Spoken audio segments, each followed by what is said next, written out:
잔액이 부족합니다. 저기 손님? 뒤에 사람 기다리는데 다른 카드는 없으세요? 아르바이트생의 짜증 섞인 목소리가 비수가 되어 꽂혔습니다. 이서윤은 480원 남은 통장과 등 뒤에서 열에 들떠오는 아이를 번갈아 보며 입술을 깨물었습니다. 결국 그녀는 죽은 남편이 남긴 장난감 같던 검은색 금속 카드를 떨리는 손으로 내밀었습니다. 이거라도 제발. 그런데 카드를 긁는 순간 들려온 건 결제 승인음이 아니었습니다. 코드 블랙 승인. 도착 예정 시간 30분. 그리고 30분 뒤 쓰러져가는 빌라촌 골목길을 가득 메운 최고급 벤츠 리무진 군단. 그 앞에는 상상도 못했던 사람들이 무릎을 꿇고 있었습니다. 남편이 남긴 진짜 유산, 그리고 180도 뒤집힐 그녀의 인생. 별빛 달빛 사연입니다. 구독해 주시면 채널 운용하는데 도움이 됩니다. 오늘의 사연 지금 시작합니다. 잔액이 부족합니다. 건조한 기계음이 편의점의 정막을 갈랐습니다. 계산대 앞에 선 이서윤은 입술을 꽉 깨물었습니다. 등 뒤에 엎인 막내 온유가 열이 오르는지 칭얼거리는 소리가 귓가에 웅웅거렸습니다. 포스기 화면에 뜬 금액은 고작 34,000원이었습니다. 내 쌍둥이가 먹을 분유한 통과 해열제, 그리고 이서윤이 사흘 만에 입에 댈 컵라면 하나 값이었죠. 이서윤의 얼굴이 수치심으로 붉게 달아올랐습니다. 편의점 아르바이트생이 난처한 표정으로 머리를 극적이며 물었습니다. 아이고, 손님? 이거 또 잔액 부족이라고 뜨는데요? 다른 카드는 없으세요? 아까부터 자꾸 이러시면 곤란한데. 뒤에 사람도 기다리잖아요. 이서윤은 떨리는 손으로 낡은 지갑 속을 다시 한번 뒤졌습니다. 하지만 이미 다 긁어본 체크카드뿐이었습니다. 통장 잔고는 480원. 월세는 2달치가 밀려 있었고 오늘은 전기마저 끊긴다는 독촉장이 날아온 날이었습니다. 이서윤이 아르바이트생의 눈치를 보며 기어들어가듯 대답했습니다. 학생, 정말 미안해요. 내가 지금 수중에 현금이 딱 떨어져서 그래요. 저기, 이거라도 한번 긁어봐 줄래요? 이거면 될지도 모르는데. 부탁 좀 할게요. 이서윤의 손가락 끝에 차갑고 묵직한 감촉이 닿았습니다. 지갑 가장 깊은 곳, 구석에 처박혀 있던 새카만 금속 카드였습니다. 죽은 남편 김민준이 1년 전 장난처럼 쥐어주었던 것이었죠. 번호도 유효기간도 카드사 로고도 없는 이상한 카드였습니다. 이서윤은 김민준이 했던 말을 떠올렸습니다. 서윤아, 내 말 잘 들어. 정말 죽을 만큼 힘들 때, 더는 못 버티겠다 싶을 때, 딱 그때만 써. 그전엔 절대로 안 돼. 알았지? 나랑 약속해. 이서윤은 그동안 그 카드가 남편이 문구점에서 산 장난감이거나 혹은 도박빚을 지게 만든 불법 대부업체 카드일 거라고만 생각했습니다. 그래서 남편이 사고로 떠난 뒤에도 쳐다보지도 않았습니다. 하지만 지금은 그 장난감이라도 믿어야 했습니다. 당장 아이가 굶고 있었으니까요. 아르바이트생이 이서윤이 내민 카드를 받아들더니 눈썹을 꿈틀했습니다. 어우, 뭔 카드가 이렇게 무거워요? 쇳덩이네 완전. 근데 이거 칩도 없고 구멍도 없는데? 이거 그냥 장난감 아니에요? 이서윤이 두 손을 모으며 간절하게 부탁했습니다. 학생, 제발 부탁이야. 우리 애가 열이 펄펄 끓어서 그래. 해열제만이라도 먹여야 할 거 아니야. 믿져야 본전이잖아. 응? 사람 살리는 셈 치고 딱 한 번만 긁어줘요, 제발.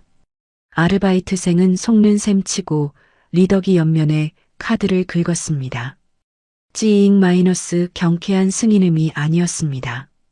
마치 묵직한 철문이 열리는 듯한 중저음의 기계음이 편의점 안에 울려 퍼졌습니다. 포스기 화면이 순간적으로 붉게 전멸하더니 영수증 배출구에서 종이가 미친 듯이 쏟아져 나오기 시작했습니다. 아르바이트생이 당황하며 소리쳤습니다. 아줌마, 이거 뭐야? 기계가 왜 이래? 어머, 영수증 나오는 것 좀 봐. 기계 고장 난 거 아니에요. 이서윤은 놀라서 바닥으로 떨어지는 영수증 하나를 집어들었습니다. 거기엔 결제 금액이나 할부 개월수 대신 기이한 문구가 찍혀 있었습니다. 마스터키 코드 블랙비엘 ACK 승인 완료. 위치 추적 개시.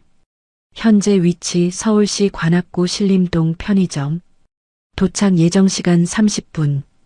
이서윤의 동공이 심하게 흔들렸습니다. 결제가 된 게 아니었습니다. 누군가를 부르는 신호였습니다. 이서윤이 덜덜 떨리는 목소리로 중얼거렸습니다. 코드 블랙? 도착 예정 30분? 30분 뒤에 온다니. 대체 누가 온다는 거야? 단순한 신용카드가 아니었습니다. 30분 뒤에 도착한다는 사람들. 혹시 남편을 죽음으로 몰고 갔던 그 무서운 빚쟁이들이 오는 건 아닐까 하는 공포가 엄습했습니다. 이서윤은 컵라면은 도로 내려놓고 분유와 해열제만 챙겨 도망치듯 편의점을 빠져나왔습니다. 손에 쥐어진 검은 카드가 마치 살아있는 것처럼 미세하게 진동하며 열기를 내뿜고 있었습니다. 이서윤은 헐떡거리는 숨을 참으며 낡은 빌라촌의 가파른 언덕길을 뛰어 올라갔습니다. 밤 공기는 차가웠지만 등 뒤로 식은 땀이 비 오듯 흘러내렸습니다. 가로등이 깜빡거리는 골목길이 오늘따라 유난히 길고 무섭게 느껴졌습니다. 집으로 돌아온 이서윤은 현관문을 삼중으로 잠그고 걸쇠까지 걸었습니다. 그리고 방 안에 옹기종기 모여있는 네 쌍둥이를 끌어안았습니다. 첫째 하늘이, 둘째 바다, 셋째 구름이, 그리고 아픈 막내 온유. 아이들은 영문도 모른 채 엄마의 품을 파고들었습니다. 이서윤이 아이들의 등을 쓰다듬으며 속삭였습니다. 괜찮아, 괜찮아 우리 새끼들. 엄마가 문 꽉 잠갔어. 쇠거리도 걸었으니까 아무도 못 들어와. 빚쟁이 아저씨들도 못 들어와. 그러니까 겁먹지 마. 알았지? 엄마가 다 막아줄게. 하지만 이서윤의 시선은 불안하게 시계를 향했습니다. 편의점에서 나온 지 정확히 28분이 지나고 있었습니다. 그때였습니다. 웅웅웅 마이너스. 밖에서 땅이 울리는 소리가 들려왔습니다. 처음엔 천둥 소리인가 싶었지만 소리는 점점 더 규칙적이고 묵직하게 다가왔습니다. 그것은 낡은 용달차나 오토바이 소리가 아니었습니다. 거대한 맹수 무리가 으르렁거리는 듯한 엔진 소리가 겹겹이 쌓여 들려왔습니다. 이서윤은 조심스럽게 창문 틈으로 밖을 내다보았습니다. 그리고 자신의 눈을 의심했습니다. 편도 1차선의 좁고 지저분한 빌라촌 골목길. 그 비좁은 길을 칠흑같이 어두운 대형 세단들이 가득 메우고 있었습니다. 본닛 위에는 삼각별 엠블럼이 선명했습니다. 벤츠 마이바흐. 평생 한 번 보기도 힘든 최고급 리무진이 줄잡아 열대는 넘어 보였습니다. 헤드라이트 불빛이 이서윤이 사는 낡은 빨간 벽돌 빌라 입구를 대낮처럼 밝히고 있었습니다. 동네 주민들이 하나둘 밖으로 나와 이 비현실적인 광경을 구경하며 수군거렸습니다. 차들은 정확히 이서윤의 집 앞에 멈춰 섰습니다. 철컥, 철컥, 철컥.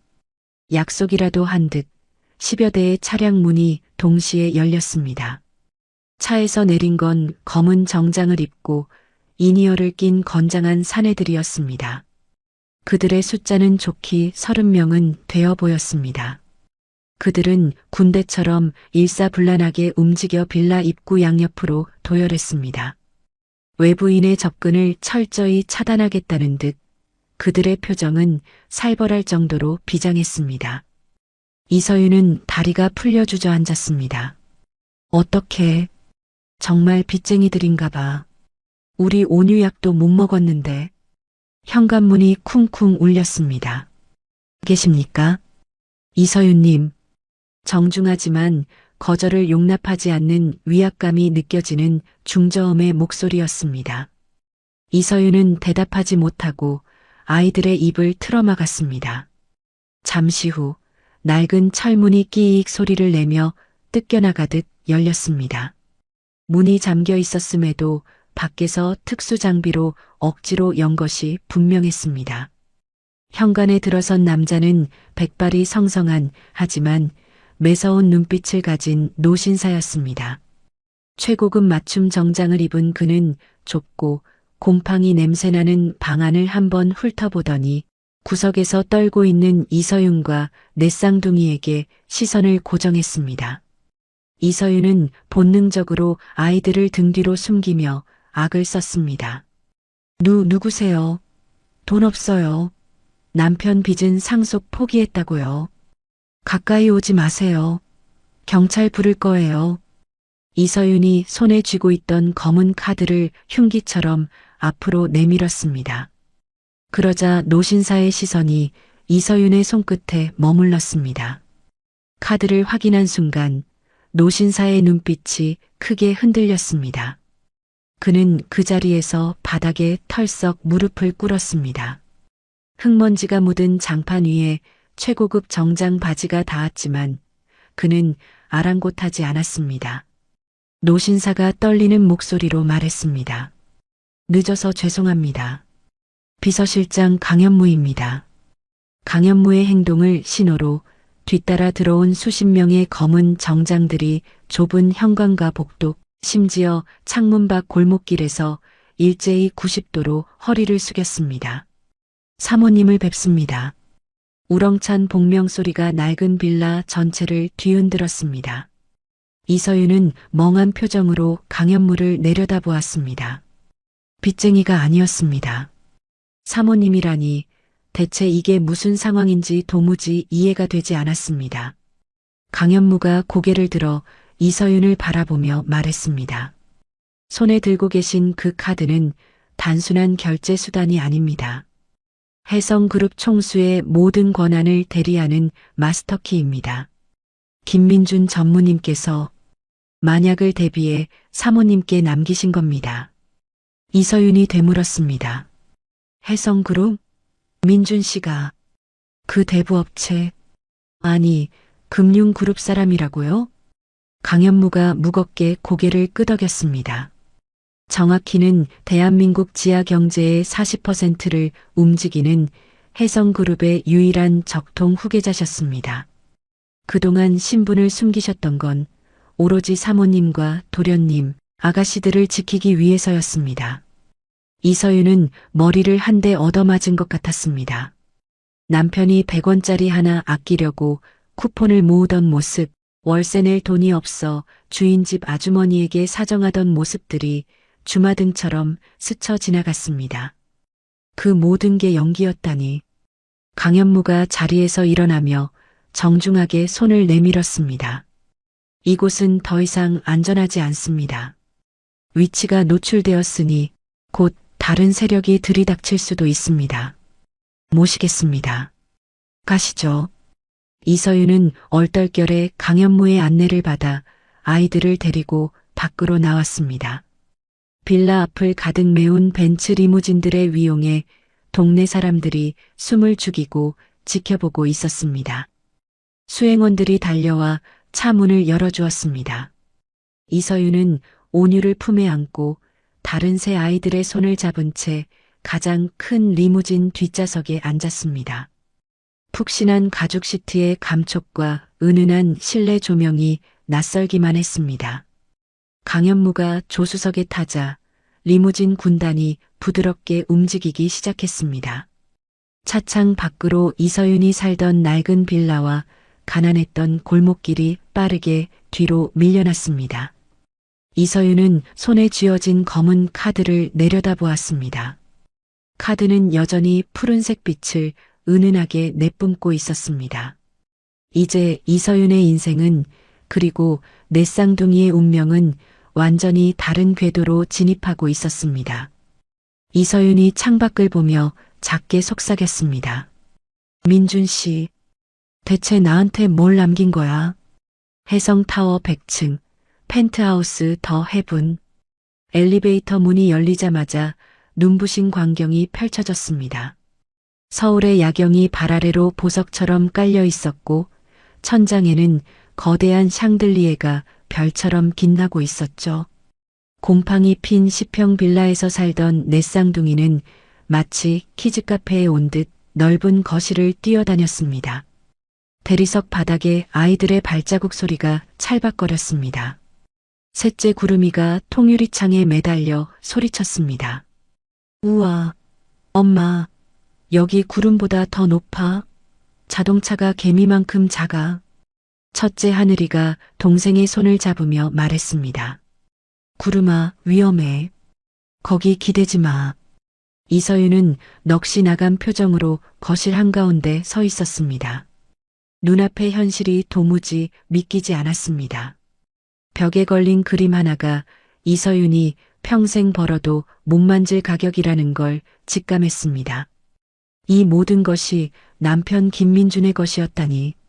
이서윤이 떨리는 입술을 떼며 물었습니다. 실장님, 이게 다 뭐예요? 민준 씨가 정말 이 모든 걸 두고 우리랑 그 좁은 빌라에서 살았다고요? 강현무가 이서윤에게 따뜻한 차를 건네며 대답했습니다. 도련님은 왕자의 난이라 불리는 형제들의 경영권 전쟁에서 사모님과 아이들을 지키고 싶어 하셨습니다. 자신의 신분이 노출되는 순간 가족들이 표적이 될 걸 아셨으니까요. 그래서 스스로 모든 지원을 끊고 평범한 가장을 연기하신 겁니다. 이서윤의 눈에서 눈물이 주르륵 흘러내렸습니다.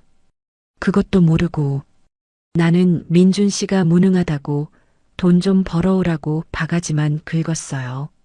100원짜리 하나 아끼려고 쿠폰 오리고 아플 때 병원비 걱정부터 하고 그 사람은 그걸 보면서 얼마나 마음이 아팠을까. 배신감보다는 남편이 짊어졌을 무게에 대한 안쓰러움이 밀려왔습니다. 강현무가 품 안에서 리모컨을 꺼내며 말했습니다. 도련님이 사모님께 남긴 영상이 있습니다. 이걸 보시면 그때였습니다. 쾅 마이너스 펜트하우스의 육중한 양문형 도어가 예고도 없이 거칠게 열렸습니다. 인터폰도 비서의 안내도 없었습니다. 무례하고 폭력적인 등장이었습니다. 검은 가죽 장갑을 낀 남자가 구두 굽소리를 요란하게 내며 걸어 들어왔습니다. 날카로운 턱선에 뱀처럼 차가운 눈빛을 가진 남자 김민준의 이복형이자 해성그룹의 부회장 김태성이었습니다. 그의 뒤로 험악한 인상의 수행원 10수명이 우르르 몰려들어오자 뛰어놀던 내 쌍둥이가 겁을 먹고 비명을 지르며 이서윤의 뒤로 숨었습니다. 김태성이 거실을 휘둘러 보더니 비릿한 웃음을 흘렸습니다. 아이고, 우리 재수씨? 인사가 늦었습니다. 내가 바빠서 동생 장례식 때도 못 가봤네. 강현무가 김태성의 앞을 막아서며 정색했습니다. 부회장님, 예의를 지키십시오. 이곳은 회장 대행이신 이서윤 사모님의 거처입니다. 허락 없이 들어오시면 안 됩니다. 김태성이 킬킬대며 웃더니 강현무의 어깨를 툭 쳤습니다. 회장 대행? 이 여자가? 야, 강 실장. 넌 나이 먹더니 똥오줌 못 가리냐? 블랙카드 하나 주었다고 개나 소나 회장이면 지나가던 노숙자도 회장시켜주겠네. 이서윤은 아이들을 등 뒤로 감싸며 김태성을 노려보았습니다. 본능적으로 느꼈습니다. 이 남자가 바로 남편이 그토록 피하고 싶어 했던 적이라는 것을요. 이서윤이 떨리는 목소리에 힘을 주어 말했습니다. 나가주세요. 아이들이 놀라잖아요. 김태성은 들은 척도 하지 않고 소파에 거만하게 다리를 꼬고 앉았습니다. 그리고는 품 안에서 누런 서류 봉투 하나를 꺼내 테이블 위에 던졌습니다. 봉투 입구가 열리며 사진 수십 장이 와르르 쏟아져 나왔습니다. 김태성이 턱짓으로 사진을 가리키며 말했습니다. 민준이 녀석, 취향 참 소박하네. 이런 촌티나는 여자가 좋다고 집을 나가? 이것 좀 봐. 재수 씨, 과거가 아주 화려하시더구만. 이서윤은 사진을 보고 경악했습니다. 사진 속에는 이서윤의 얼굴이 낯선 남자들과 모텔에 들어가는 모습, 술집에서 웃고 있는 모습과 교묘하게 합성되어 있었습니다. 누가 봐도 조작된 사진이었지만 너무나 정교해서 흠칫할 정도였습니다. 이서윤이 소리쳤습니다. 이게 무슨 짓이에요? 난 이런 데 간 적 없어요. 다 거짓말이에요. 김태성이 혀를 차며 이죽거렸습니다. 거짓말? 글쎄, 내일 아침 신문 일면에 이게 나갈 거야. 제목은 뭘로 할까? 비운의 황태자 김민준, 알고 보니 꽃뱀에게 조종당의 의문사. 어때? 죽이지 않냐? 김태성의 말 한마디 한마디가 비수가 되어 꽂혔습니다. 김태성은 단순히 협박을 하러 온 게 아니었습니다. 이서윤이라는 존재 자체를 사회적으로 매장시킬 준비를 끝내고 온 것이었습니다. 김태성이 자리에서 일어나 이서윤의 뒤에 숨은 아이들을 바라보았습니다. 특히 아픈 막내 온유를 쳐다보는 그의 눈빛이 섬뜩하게 빛났습니다. 김태성이 수행원들에게 손짓하며 명령했습니다. 애들은 민준이 씨가 맞긴 한가? 유전자 검사부터 다시 해야겠는데 그동안 시설에 좀 맡기자고. 데려가. 수행원 2명이 아이들 쪽으로 성큼성큼 다가갔습니다. 첫째 하늘이가 양팔을 벌려 동생들을 막아서며 외쳤습니다. 오지마. 우리 엄마한테 오지마. 셋째 구름이가 울음을 터뜨렸습니다. 엄마. 무서워. 엄마. 순간 공포에 질려있던 이서윤의 눈빛이 변했습니다.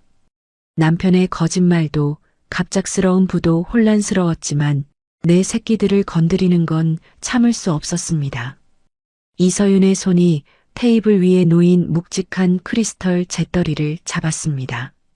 이서윤이 악을 쓰며 잿더리를 수행원들을 향해 전력을 다해 휘둘렀습니다. 쨍그랑 마이너스. 잿더리가 수행원의 발치에 떨어져 산산조각이 났습니다. 유리 파편이 사방으로 튀며 거실은 순식간에 아수라장이 되었습니다. 평범한 가정주부의 악에 바친 저항의 수행원들이 움찔하며 뒤로 물러섰습니다. 이서윤이 짐승처럼 포효했습니다. 내 새끼들한테 손끝 하나라도 대면 너네 다 죽여버릴 거야. 나가. 당장 나가라고. 이서윤의 머리카락은 헝클어졌고 눈은 붉게 충혈되어 있었습니다. 그 모습은 마치 새끼를 지키려는 어미 사자 같았습니다. 예상치 못한 반항에 김태성이 잠시 멈칫했습니다. 그는 흥미롭다는 듯 입꼬리를 비틀어 올렸습니다. 김태성이 박수를 짝짝 치며 말했습니다. 호, 제법 도끼가 있네. 그냥 멍청한 여자인 줄 알았더니. 그래, 일단 오늘은 물러가 주지. 김태성이 몸을 돌려나가려다 말고 다시 뒤를 돌아보며 서늘하게 경고했습니다. 하지만 명심해. 그 자리는 네가 앉을 자리가 아니야. 제 발로 내려오지 않으면 내 새끼들 보는 앞에서 끌어내려 줄 테니까. 플랜 B 가동해. 그 여자 완전히 매장시켜. 김태성과 수행원들이 썰물처럼 빠져나간 뒤 거실에는 무거운 정적만이 감돌았습니다. 바닥에는 깨진 크리스털 파편과 조작된 사진들이 어지럽게 널려 있었습니다. 강현무가 침통한 표정으로 고개를 숙였습니다. 면목 없습니다, 사모님. 제가 막았어야 했는데. 이서윤은 대답 대신 주저앉아 덜덜 떨리는 손으로 아이들을 껴안았습니다. 아이들의 체온만이 이서윤이 살아있음을 느끼게 해주는 유일한 위로였습니다. 그때 거실 벽면에 붙어 있던 대형 TV에서 뉴스 속보 알림음이 울렸습니다. 속보 혜성그룹 김민준 전무의 숨겨진 내연녀 존재 발각. 단독 그녀는 누구인가? 유흥업소 출신 의혹 제기. 충격적인 사생활 논란 점화. 화면에는 모자이크 처리된 이서윤의 사진과 김태성이 뿌리고 간 조작된 사진들이 자료 화면으로 나오고 있었습니다. 아나운서의 목소리가 이서윤의 심장을 난도질했습니다. 이서윤이 멍하니 TV 화면을 바라보며 중얼거렸습니다. 아니야. 저거 나 아니야. 왜 방송에서 거짓말을 해? 이서윤은 황급히 주머니에서 스마트폰을 꺼냈습니다. 인터넷 포털 사이트 실시간 검색어 1위에 혜성그룹 꽃뱀이 올라와 있었습니다. 기사 댓글은 차마 눈뜨고 볼 수 없는 욕설로 도배되어 있었습니다. 남편 죽여놓고 팔자 고쳤네. 애들도 친자식 아닐 듯. 검사해봐라. 저런 여자가 재벌가 며느리? 혜성그룹 수준 알만하네. 이서윤은 스마트폰을 떨어뜨렸습니다. 100층 펜트하우스의 화려한 야경이 이서윤에게는 더 이상 아름다운 풍경이 아니었습니다. 그것은 거대한 황금 감옥의 창살처럼 느껴졌습니다. 밖으로 나가는 순간 세상 모든 사람들이 손가락질할 것만 같았습니다. 강현무가 무겁게 입을 열었습니다. 부회장이 언론과 검찰을 모두 장악하고 있습니다. 당분간은 이곳 밖으로 한 발자국도 나가시면 안 됩니다. 여기가 유일한 안전지대입니다. 이서윤은 무릎을 끌어안고 창밖을 내다보았습니다. 100층 아래 세상은 이미 그녀를 국민 꽃뱀으로 낙인 찍고 있었습니다. 이제 도망칠 곳은 없었습니다. 싸우거나 잡아먹히거나 둘 중 하나였습니다. 이서윤이 잠든 온유의 머리를 쓰다듬으며 입술을 깨물었습니다. 피맛이 비릿하게 입안에 퍼졌습니다. 엄마가 지켜줄게. 반드시. 다음 날 아침 이서윤은 귓가를 파고드는 기계음에 눈을 떴습니다. 윙마이너스 거리는 소리가 마치 거대한 벌떼가 집을 포위한 것 같았습니다. 이서윤이 비틀거리는 몸을 일으켜 커튼을 젖혔습니다. 야! 이서윤은 비명을 지르며 주저앉았습니다. 100층 펜트하우스 통유리창 밖에 수십 대의 드론이 떠 있었습니다. 고성능 카메라 렌즈들이 먹이를 노리는 독수리의 눈처럼 집안 구석구석을 훑고 있었죠. 거실에서 놀던 아이들이 소리에 놀라 엄마에게 달려왔습니다. 엄마, 저게 뭐야? 무서워. 이서윤이 급히 아이들을 품에 안고 커튼을 쳤습니다. 하지만 드론들의 프로펠러 소리는 멈추지 않았습니다. 밖에서 누군가 이 상황을 생중계하고 있다는 공포가 엄습했습니다. 그때 거실 테이블 위에 놓인 스마트폰이 요란하게 울렸습니다. 저장되지 않은 번호였습니다. 이서윤이 떨리는 손으로 전화를 받았습니다. 여보세요? 수화기 너머로 날카로운 여자의 목소리가 들려왔습니다. 아이들이 다니기로 했던 유치원 원장이었습니다. 어머님, 뉴스 봤어요. 정말 실망이네요. 우리 유치원은 명문가 자제분들만 다니는 곳인 거 아시죠? 원장님, 그게 무슨... 뉴스는 다 오해예요. 제가 가서 설명해 드릴게요. 됐고요. 입학 취소 처리했습니다. 그리고 위약금은커녕 저희 유치원 이미지 실추된 거 손해배상 청구할 테니까 알아서 하세요. 다시는 연락하지 마세요. 뚱마이너스. 전화가 끊겼습니다. 이서윤은 멍하니 스마트폰을 내려다보았습니다. 곧이어 아동보호전문기관이라며 아동학대 의심 신고가 들어왔으니 조사를 받으라는 문자 메시지가 도착했습니다. 세상이, 아니 대한민국 전체가 이서윤과 내 쌍둥이를 고립시키고 있었습니다. 이 넓고 화려한 펜트하우스 안에서 이서윤은 철저히 혼자였습니다. 띵동 마이너스. 인터폰이 울렸습니다. 경비실이었습니다. 사모님, 손님이 오셨습니다. 김민준 전무님의 법률 대리인이라고 주장하시는데 들여보낼까요? 이서윤은 지푸라기라도 잡는 심정으로 고개를 끄덕였습니다. 남편의 법률 대리인이라면 이 상황을 해결해 줄지도 모른다는 희미한 희망 때문이었습니다. 잠시 후 엘리베이터 문이 열리고 한 남자가 들어왔습니다. 한치의 오차도 없는 짙은 네이비색 슈트, 날카로운 금속, 태안경, 그리고 감정을 읽을 수 없는 차가운 표정. 강우진 변호사였습니다. 강우진은 들어오자마자 이서윤에게 인사도 없이 창가로 성큼성큼 걸어갔습니다. 그리고 품에서 리모컨처럼 생긴 검은 장비를 꺼내 버튼을 눌렀습니다. 지지직 마이너스 퍽. 창밖을 맴돌던 드론들이 일제히 중심을 잃고 비틀거리더니 추락하거나 황급히 퇴각했습니다. 전파방해 장치였습니다. 순식간에 소음이 사라지고 거실엔 정막이 찾아왔습니다. 강우진이 그제야 안경을 고쳤으며 뒤를 돌아보았습니다. 시끄러워서 대화를 할 수가 없군요. 안녕하십니까? 이서윤 씨. 민준이 친구이자 변호사 강우진입니다. 친구. 그 단어 하나에 이서윤의 긴장이 탁 풀리며 다리에 힘이 빠졌습니다. 남편이 술김에 몇 번 언급했던 가장 똑똑하고 독하다는 그 친구였습니다. 이서윤이 울먹이며 물었습니다. 변호사님, 민준 씨 친구분 맞죠? 저 좀 도와주세요. 태성 아주버님이 저를 꽃뱀으로 몰고 아이들까지 뺏어가려고 해요. 강우진은 능숙하게 아이들을 방으로 들여보낸 뒤 소파에 앉아 서류 가방을 열었습니다.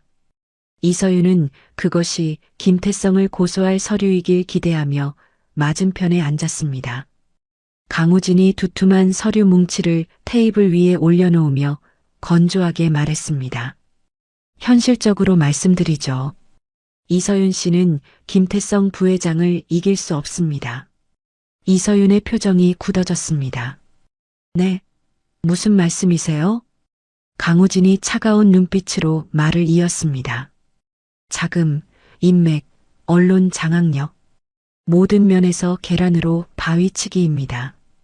바위는 멀쩡하겠지만 계란인 당신과 아이들은 박살이 나겠죠. 이미 여론은 당신을 남편 잡아먹은 마녀로 보고 있습니다. 재판 가봤자 승산 없습니다. 강우진이 서류를 이서윤 앞으로 쓱 밀었습니다. 맨 앞장에 적힌 글씨를 본 이서윤의 눈이 커졌습니다. 상속 포기 각서 및 친권 양도 합의서. 이서윤이 떨리는 목소리로 물었습니다. 이게 뭡니까? 상속 포기라니요? 강우진이 만년필을 꺼내 뚜껑을 열며 대답했습니다. 도장 찍으십시오. 조건은 나쁘지 않습니다.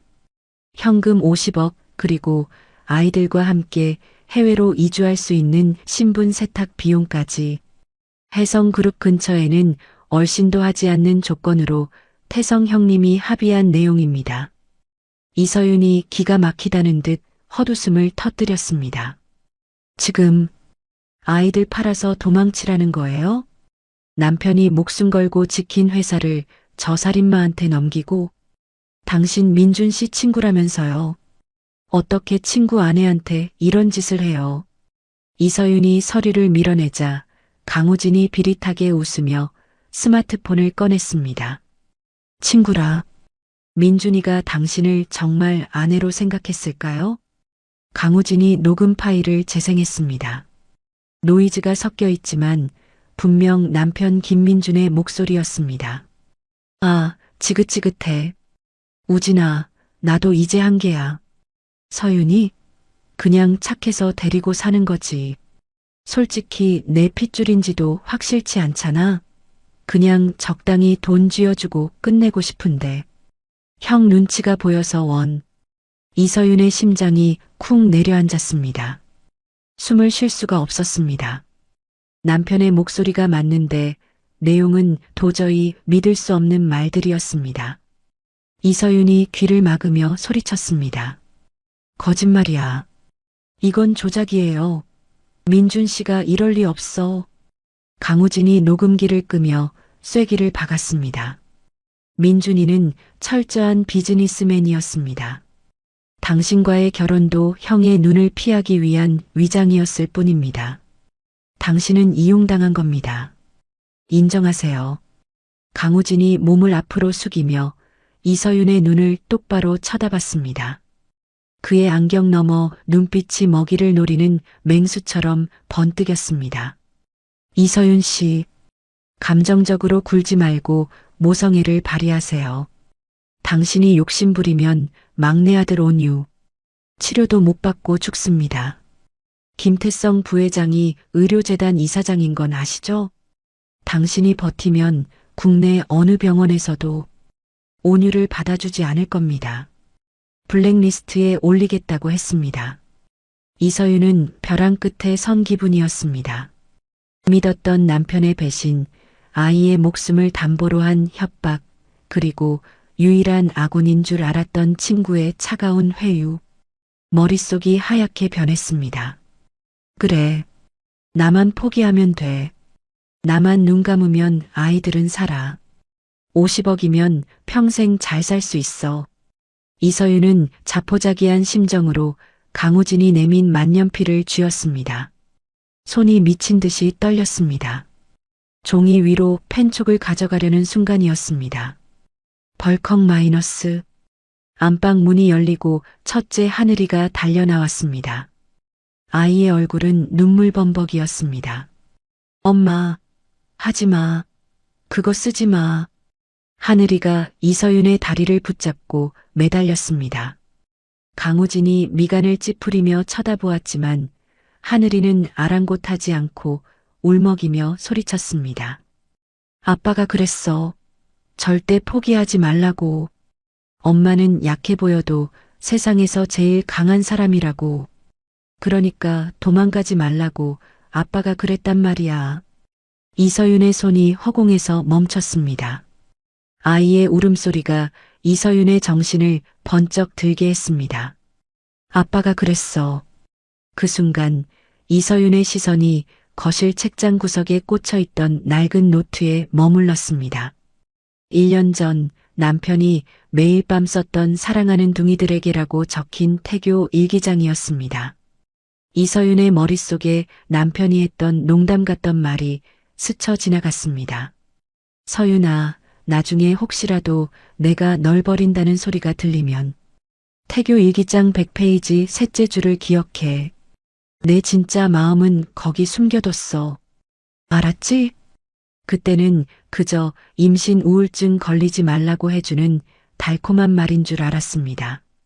하지만 지금 강우진이 들려준 녹음 파일 내용과 남편의 말이 기묘하게 겹쳐졌습니다.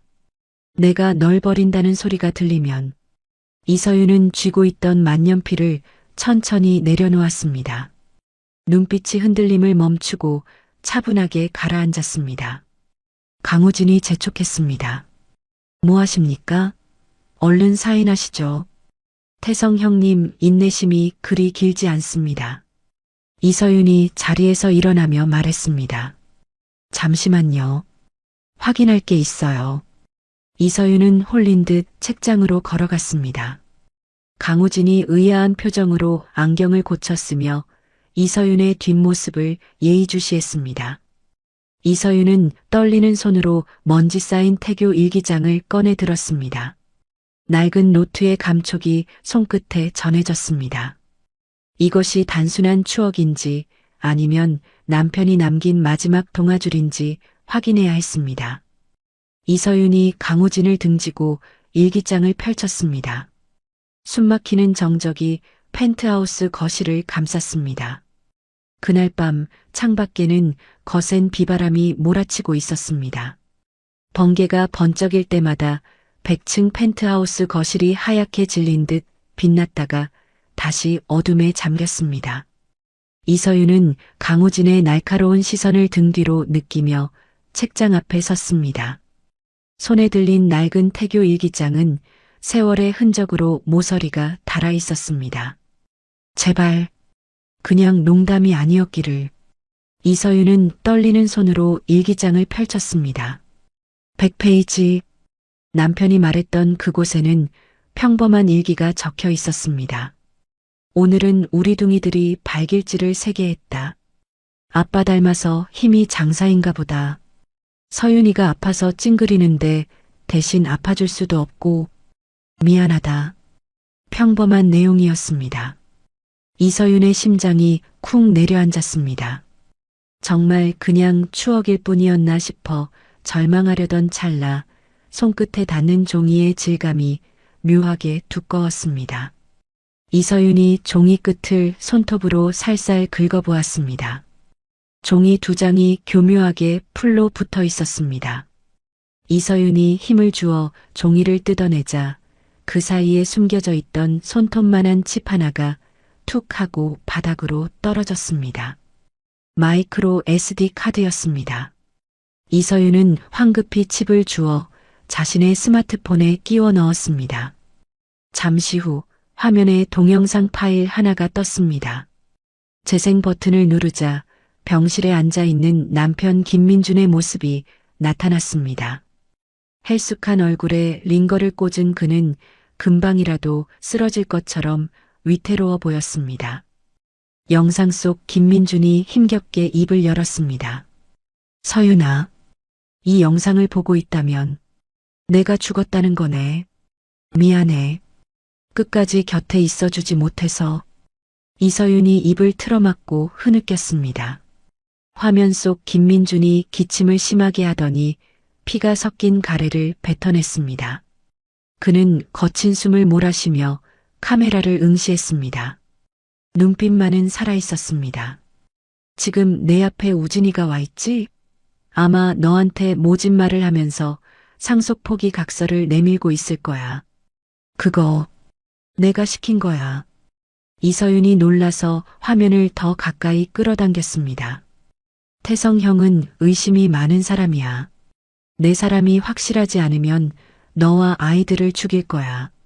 그래서 우진이한테 이중 스파이 연기를 부탁했어. 우진이는 지금 형을 속이기 위해 악역을 자처하고 있는 거야.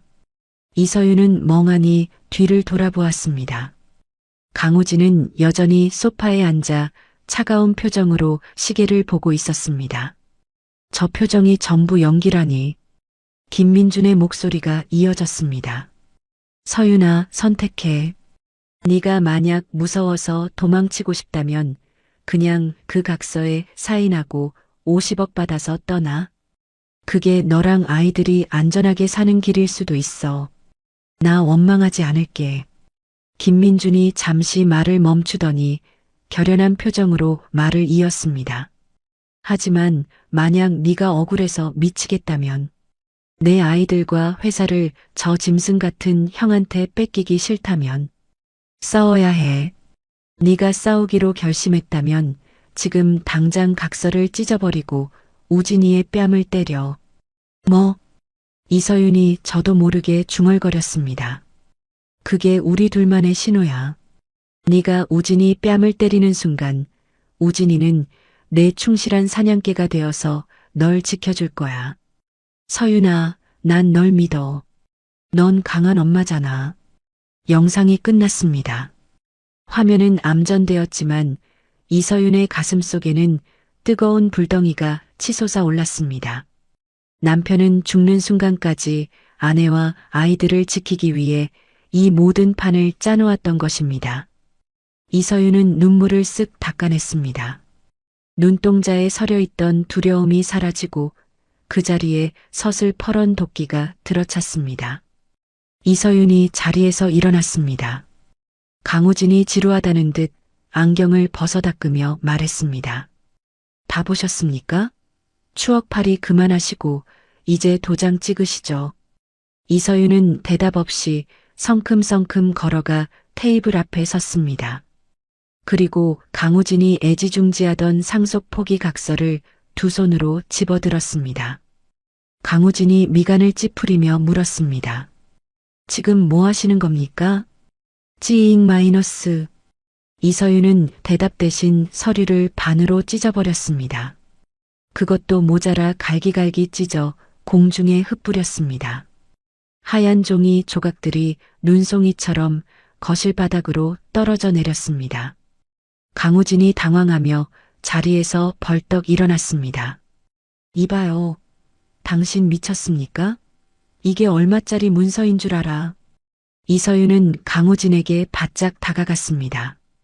그리고 심호흡을 한번 하더니 있는 힘껏 팔을 휘둘렀습니다. 짱 마이너스. 날카로운 파열음이 100층 펜트하우스의 정막을 깨트렸습니다. 강우진의 고개가 옆으로 획 돌아갔습니다. 쓰고 있던 금속태 안경이 바닥으로 떨어져 뒹굴었습니다. 이서윤이 얼얼한 손바닥을 꽉 쥐며 소리쳤습니다. 가서 김태성한테 전해. 내 아이들, 내 회사 10원 한 장도 못 준다고. 전쟁하고 싶으면 직접 와서 덤비라고 해. 거실에는 살벌한 정적이 흘렀습니다. 뺨을 맞은 강우진은 고개를 숙인 채 움직이지 않았습니다. 밖에서 대기하던 수행원들이 소란을 듣고 뛰어들어오려 했습니다. 그때였습니다. 푸아하하. 강우진이 터진 입술을 엄지로 닦아내며 광기 어린 웃음을 터뜨렸습니다. 그는 손짓으로 수행원들을 물러가게 했습니다. 그리고는 바닥에 떨어진 안경을 주워 옷자락으로 쓱쓱 닦아 다시 썼습니다. 강우진이 이서윤을 바라보며 말했습니다. 눈빛이 180도 달라져 있었습니다. 차가운 경멸은 사라지고 깊은 신뢰와 흥분이 담겨 있었습니다. 합격입니다, 회장님. 기다리고 있었습니다. 이서윤이 긴장이 풀리며 휘청거렸습니다. 정말 민준 씨 말이 맞았군요. 강우진이 강현무 비서실장처럼 이서윤 앞에 정중히 무릎을 꿇지 않고 90도로 허리를 숙였습니다. 민준이 녀석 역시 사람 보는 눈은 정확하군요. 방금 그 패기가 아니었다면 저는 정말로 50억 쥐어주고 사모님을 해외로 보낼 생각이었습니다. 그게 사모님과 아이들을 살리는 길이라고 믿었으니까요.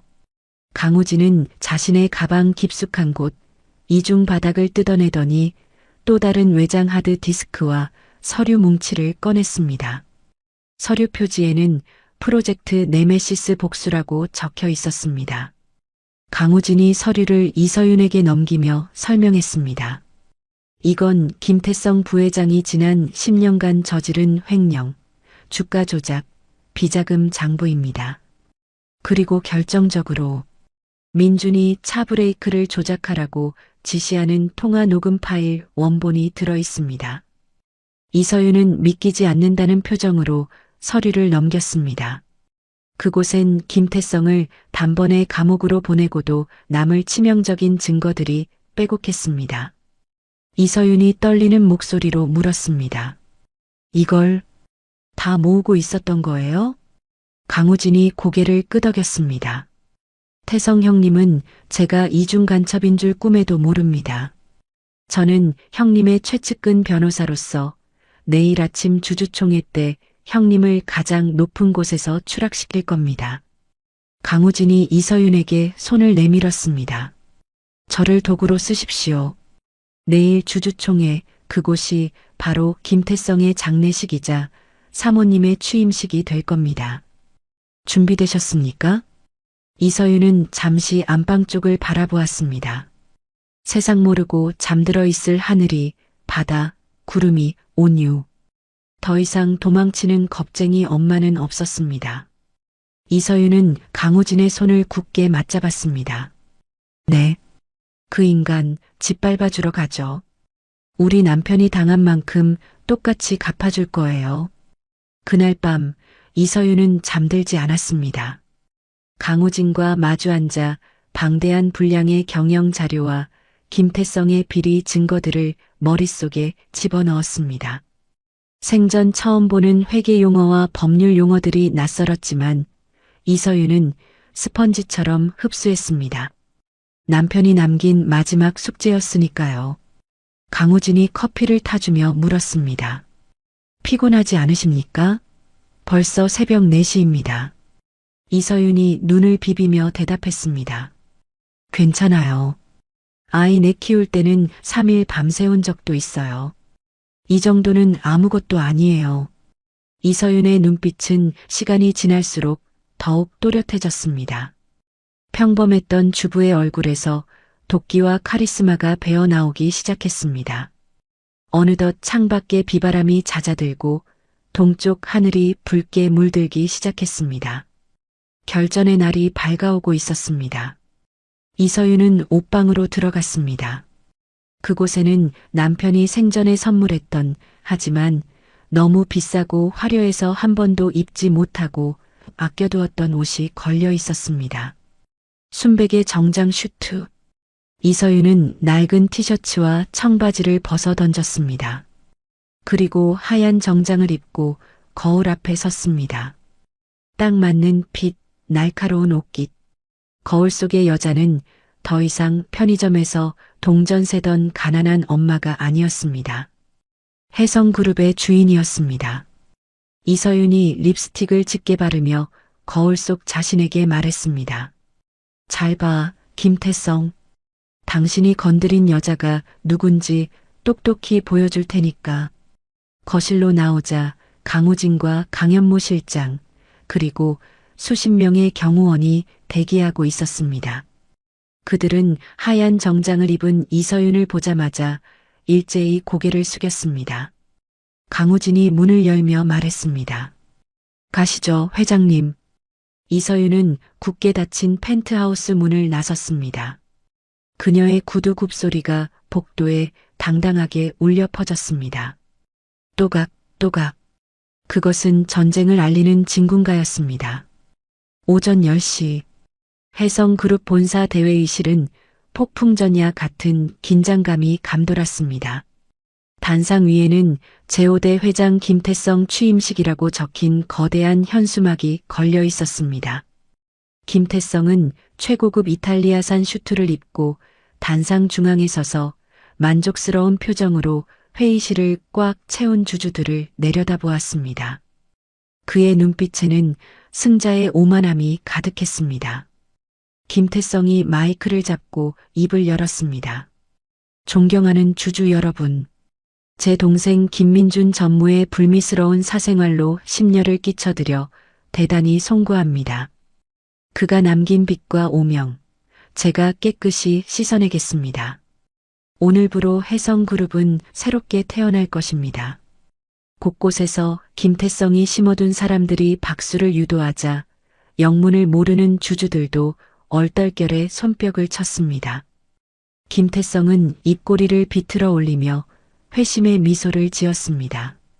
이제 이 회사는 완벽하게 자신의 것이 되는 순간이었습니다.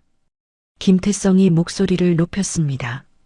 그럼 취임 투표에 앞서 쾅 굳게 닫혀있던 회의장 뒷문이 굉음을 내며 활짝 열렸습니다.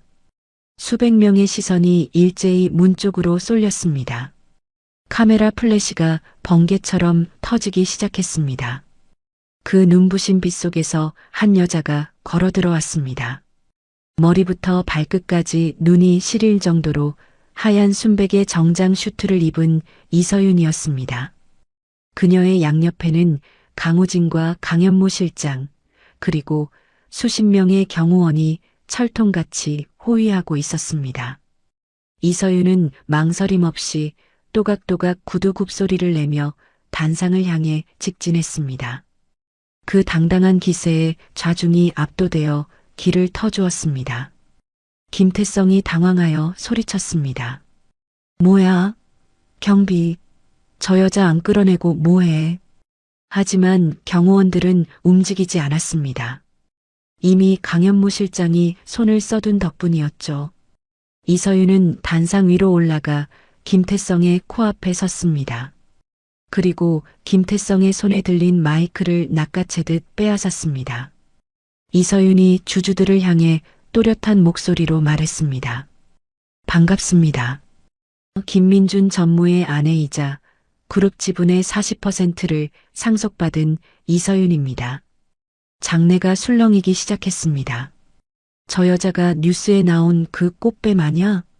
근데 지분이 40%라고? 그럼 최대 주주잖아. 김태성이 얼굴을 붉히며 이서윤에게 달려들려 했습니다.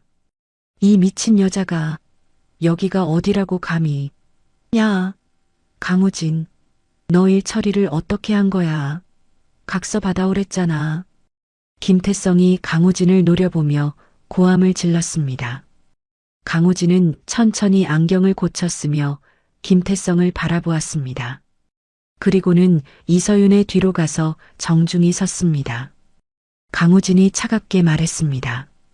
죄송합니다, 부회장님. 아니, 김태성 씨.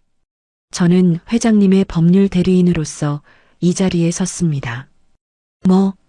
김태성의 눈이 튀어나올 듯 커졌습니다. 강우진이 품에서 리모컨을 꺼내 버튼을 눌렀습니다. 김태성의 취임 축하 영상이 나오던 대형 스크린 화면이 지직거리더니 바뀌었습니다. 화면에는 어두운 골목길, 차 안에 앉아있는 김태성의 모습이 나타났습니다. 블랙박스 영상이었습니다. 야, 브레이크 오일 선 확실하게 끊어놨지? 민준이 놈, 이번엔 절대 살아서 못 돌아오게 해. 사고사로 위장 깔끔하게 하고. 김태성의 목소리가 회의실 전체에 생생하게 울려 퍼졌습니다. 살인 교사 현장이 담긴 결정적인 증거였습니다. 주주들이 경악하며 웅성거렸습니다. 세상에, 동생을 죽이라고 시킨 거야? 살인마가 회장을 한다고? 김태성이 사색이 되어 소리쳤습니다. 꺼, 당장 저거 안 꺼. 저거 다 조작이야. 강우진, 너 이 새끼 배신한 거야. 김태성이 강우진의 멱살을 잡으려고 손을 뻗는 순간이었습니다. 회의실 옆문이 열리며 검은 점퍼를 입은 검찰 수사관들이 들이닥쳤습니다. 서울중앙지검입니다. 김태성 씨, 살인 교사 및 특정경제범죄 가중처벌법 위반 혐의로 긴급 체포합니다. 수사관들이 순식간에 김태성의 팔을 뒤로 꺾어 제압했습니다. 철컥 마이너스. 차가운 수갑이 김태성의 손목에 채워졌습니다. 김태성이 발악하며 바닥을 기었습니다. 이거나, 내가 누군 줄 알아? 내가 혜성그룹 회장이야. 너네 다 옷 벗게 해줄 거야. 이서윤은 바닥에 엎어진 김태성을 싸늘하게 내려다보았습니다. 그리고 그에게 다가가 허리를 숙이고 나직하게 속삭였습니다. 말했죠, 아주버님. 제 발로 내려오지 않으면 끌어내려 드린다고. 감옥에서 평생 속죄하세요. 민준 씨 목까지. 김태성은 끌려나가면서도 핏발선 눈으로 이서윤을 노려보았습니다. 그러다 회의장 구석, 기둥 뒤에 숨어있던 신복과 눈이 마주쳤습니다. 김태성은 수갑찬 손으로 넥타이를 푸는 척하며 검지손가락 2개를 펴보였습니다. 코드 레드, 플랜 B를 가동해. 신복이 미세하게 고개를 끄덕이더니 조용히 회의장을 빠져나갔습니다. 하지만 승리에 도취된 사람들은 아무도 그 은밀한 신호를 눈치채지 못했습니다. 강우진이 마이크를 잡고 정리했습니다. 범죄자가 경영을 할 순 없습니다. 최대 주주이신 이서윤님을 신임 회장으로 추대합니다. 동의하십니까? 회의실이 떠나갈 듯한 기립박수가 터져 나왔습니다. 이서윤은 쏟아지는 플래시 세례 속에서 떨리는 가슴을 진정시키며 고개를 숙여 인사했습니다. 평범한 주부였던 그녀가 여왕의 자리에 등극하는 순간이었습니다. 그날 저녁, 화려했던 주주총회의 열기가 식고 어둠이 깔린 서울 잠실의 대형 놀이공원. 평소라면 사람들로 북적였을 이곳이 텅 비어 있었습니다. 이서윤이 약속대로 놀이공원을 통째로 대관한 것이었죠. 적막했던 놀이공원에 화려한 조명이 일제히 켜졌습니다. 동화 속 세상처럼 반짝이는 회전목마와 성곽 위로 형형색색의 불꽃놀이가 밤하늘을 수놓기 시작했습니다. 펑 마이너스 퍼엉 마이너스.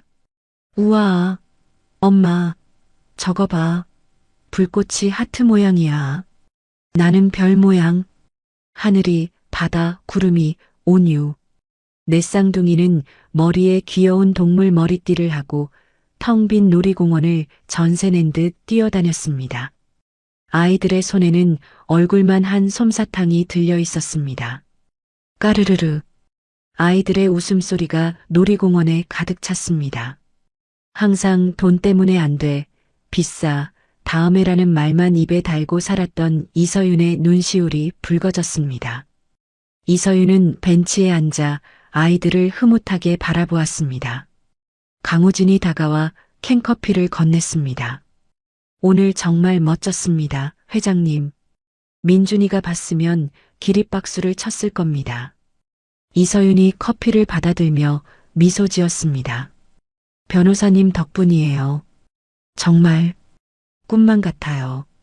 어제까지만 해도 지옥이었는데 오늘은 천국이네요.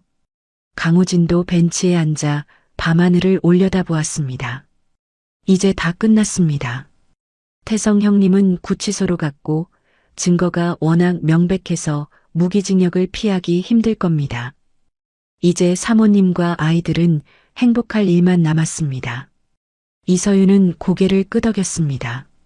가난과 멸시, 그리고 죽음의 위협 속에서 살아남아 쟁취한 완벽한 승리였습니다. 엄마, 우리 이제 맨날 이렇게 놀 수 있어? 막내 온유가 멀리서 손을 흔들며 소리쳤습니다. 이서윤이 크게 대답했습니다. 그럼 우리 온유하고 싶은 거 다 해. 아빠가 다 선물해 주신 거야. 온유가 환하게 웃으며 이서윤을 향해 달려오기 시작했습니다. 엄마, 나 엄마한테 뽀뽀해 줄래? 하얀 조명 아래서 달려오는 온유의 모습은 천사처럼 예뻤습니다. 이서윤은 두 팔을 벌려 아이를 맞을 준비를 했습니다. 그래, 이제 고생 끝이야. 우리 가족은 정말 행복할 그때였습니다. 잘 달려오던 온유의 다리가 툭 하고 풀렸습니다. 아이는 중심을 잃고 시멘트 바닥 위로 힘없이 고꾸라졌습니다. 온유야. 이서윤은 아이가 돌부리에 걸려 넘어진 줄 알고 웃으며 달려갔습니다. 아이쿠, 우리 막내 넘어졌네. 괜찮아?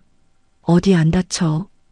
이서윤이 아이를 일으켜 세우려던 순간 그녀의 미소가 얼어붙었습니다. 온유의 눈은 초점을 잃은 채 흰자위가 보였고 작은 코와 입에서는 멈추지 않는 선혈이 왈칵 쏟아져 나오고 있었습니다. 주르륵, 뚝, 뚝. 아이의 붉은 피가 이서윤의 순백색 정장 위로 떨어져 붉은 꽃처럼 번져나갔습니다. 온유야, 너 왜 이래? 피가 왜 안 멈춰? 이서윤이 떨리는 손으로 아이의 코를 막았지만 피는 손가락 사이로 계속해서 흘러나왔습니다. 온유의 몸이 불덩이처럼 뜨거웠습니다. 변호사님, 강 변호사님, 온유가 이상해요. 애가 숨을 안 쉬어요. 이서윤의 비명소리가 불꽃놀이의 폭죽 소리를 뚫고 울려 퍼졌습니다. 축제의 음악은 멈췄고 세상에서 가장 행복했던 순간은 순식간에 악몽으로 변했습니다. 강우진이 사색이 되어 달려왔습니다. 이런, 구급차, 빨리 구급차 불러. 멀리서 놀이공원 입구를 향해 검은색 승합차들이 줄지어 들어오고 있었습니다. 하지만 그건 구급차가 아니었습니다.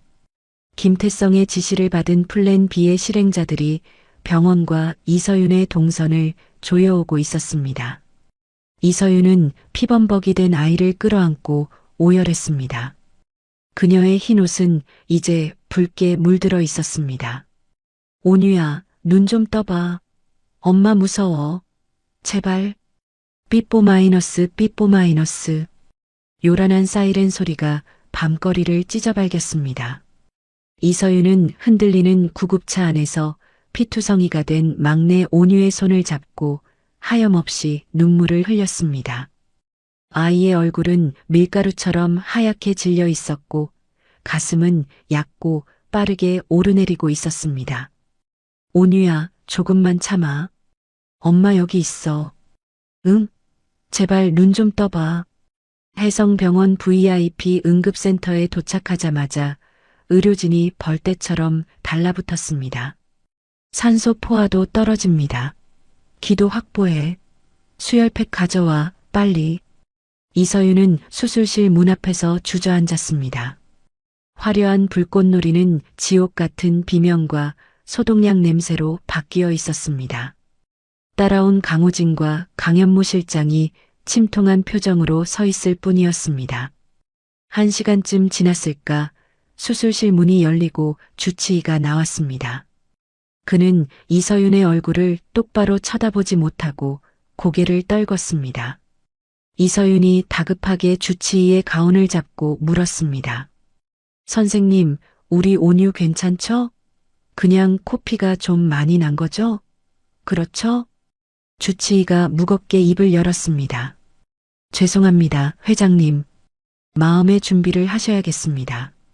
네, 그게 무슨... 고작 6살이에요. 준비라뇨? 주치의가 차트를 내밀며 설명했습니다. 특발성 혈액괴사입니다. 혈액 속의 세포가 원인 불명으로 스스로 파괴되는 희귀 유전병입니다. 아버님, 김민준 전무님과 똑같은 병입니다. 이서윤의 다리에 힘이 풀려 그 자리에 털썩 주저앉았습니다. 남편을 30대에 요절하게 만들었던 그 저주받은 병이 하필이면 가장 작고 약한 막내에게 찾아온 것입니다. 이서윤이 악을 쓰며 소리쳤습니다. 고치세요. 무조건 살려내세요. 나 해성그룹 회장이에요. 돈이 얼마가 들어도 상관없으니까 전 세계 의사 다 불러와요. 이 병원 장비 싹 다 바꾸라고요. 이서윤은 주머니에서 블랙카드를 꺼내 바닥에 집어 던졌습니다. 챙그랑 마이너스.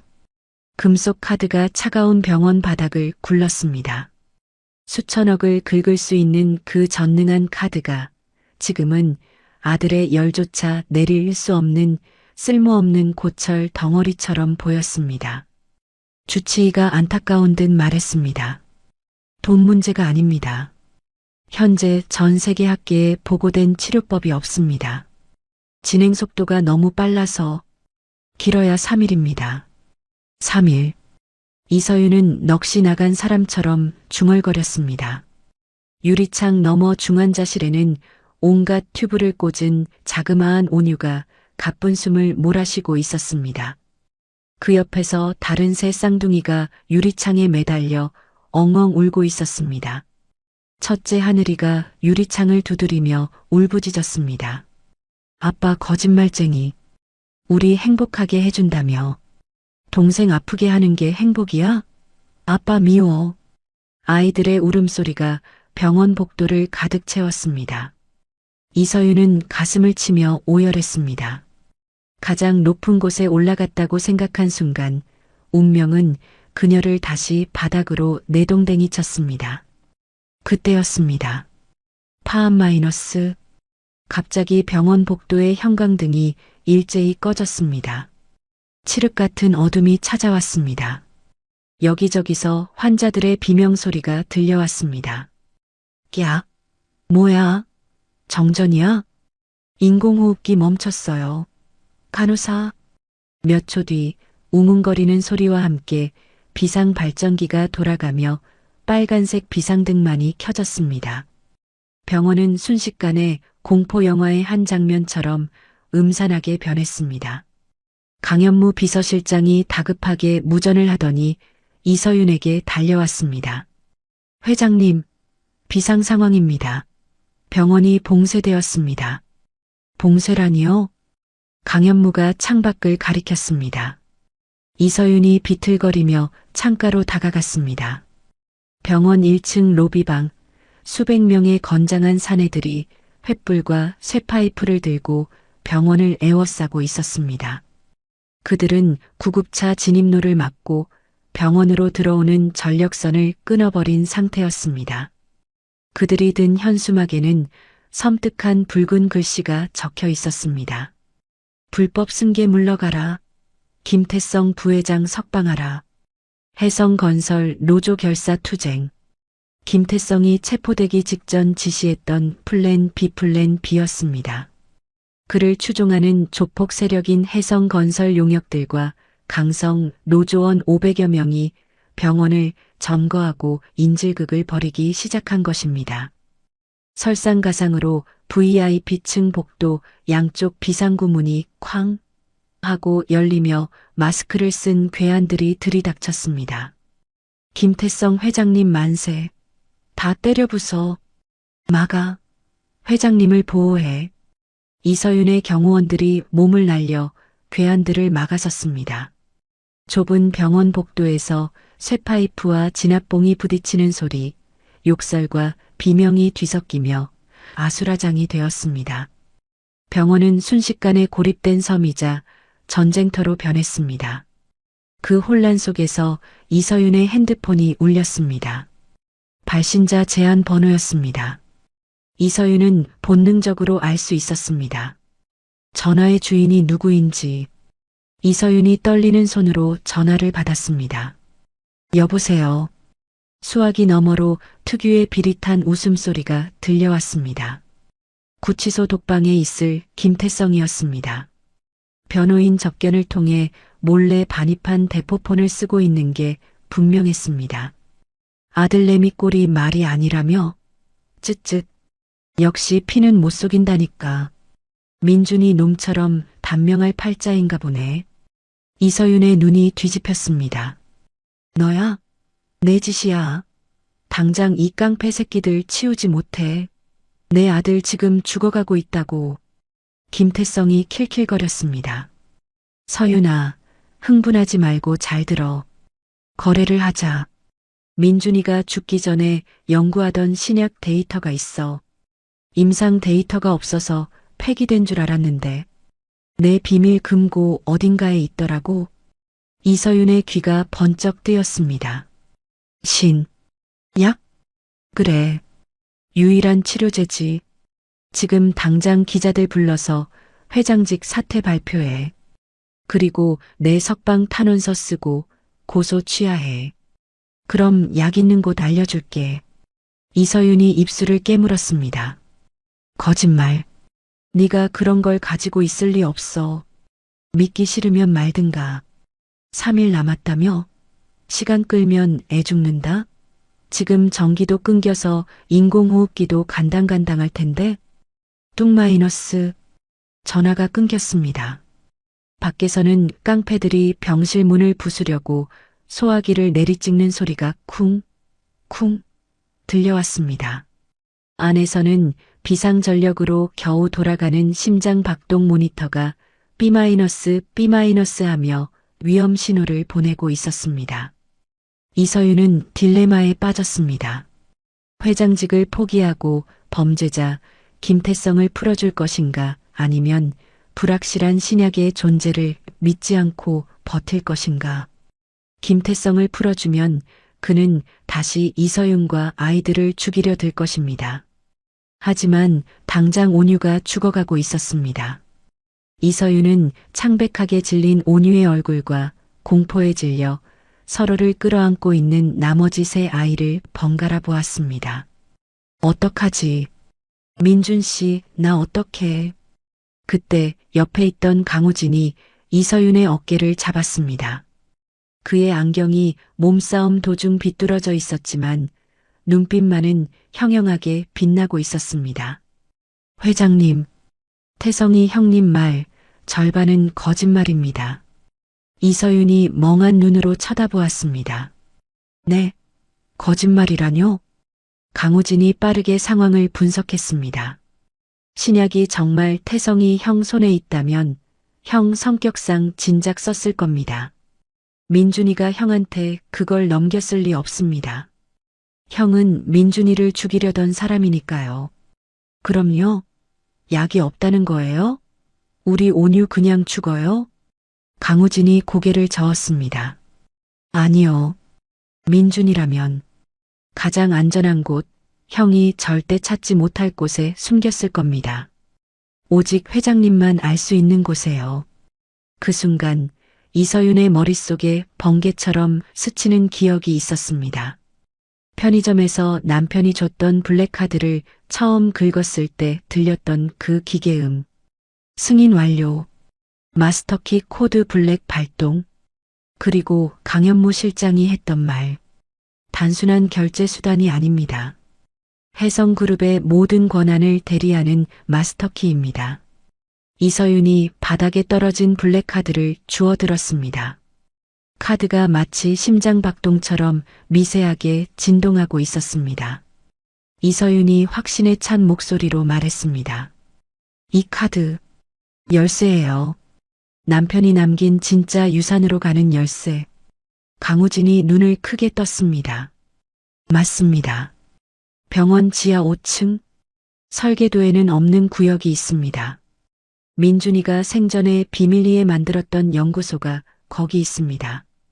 태성이 형도 그 위치는 모릅니다. 하지만 문제가 있었습니다. 지하 연구소로 가려면 1층 로비를 통과해서 화물용 승강기를 타야 했습니다. 지금 로비는 김태성의 하수인 수백 명이 점거하고 있는 가장 위험한 곳이었습니다. 경호팀장이 피를 흘리며 들어와 소리쳤습니다. 회장님, 여기 더 이상 못 버팁니다. 옥상으로 헬기를 부르겠습니다. 피하셔야 합니다. 이서윤은 고개를 저었습니다. 아니요. 지하로 갑니다. 경호팀장이 당황했습니다. 지하요? 로비는 지금 깡패들 소굴입니다. 거기로 들어가는 건 자살행위입니다. 이서윤은 신고 있던 하이힐을 벗어 던졌습니다. 또각거리는 소리가 거슬렸기 때문입니다. 그녀는 맨발로 차가운 병원 바닥을 디뎠습니다.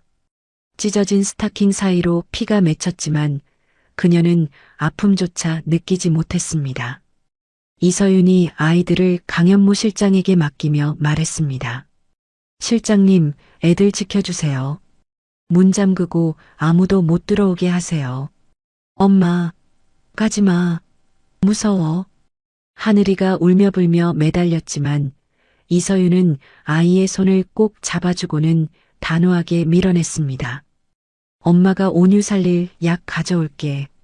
금방 올게. 조금만 기다려. 이서윤은 강우진과 경호원 10명을 바라보았습니다.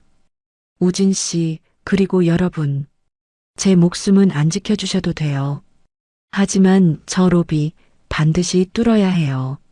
할 수 있겠어요? 강우진이 깨진 안경을 고쳤으며 씩 웃었습니다.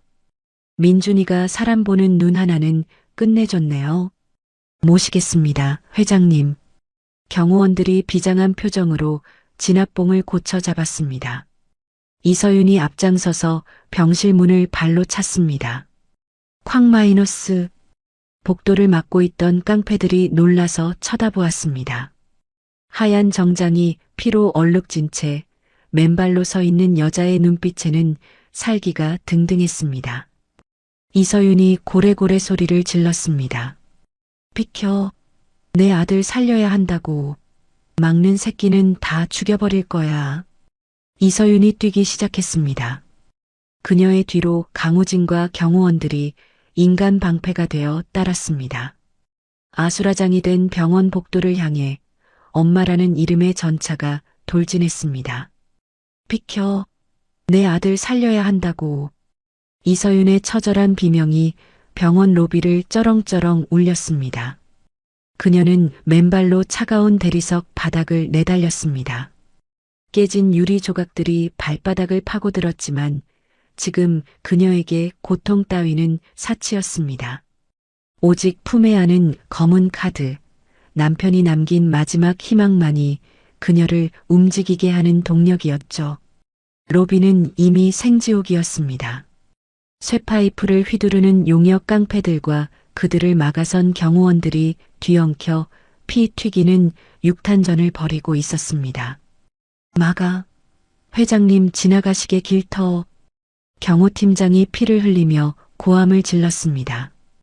경호원들이 인간 방패가 되어 이서윤의 앞길을 열었습니다.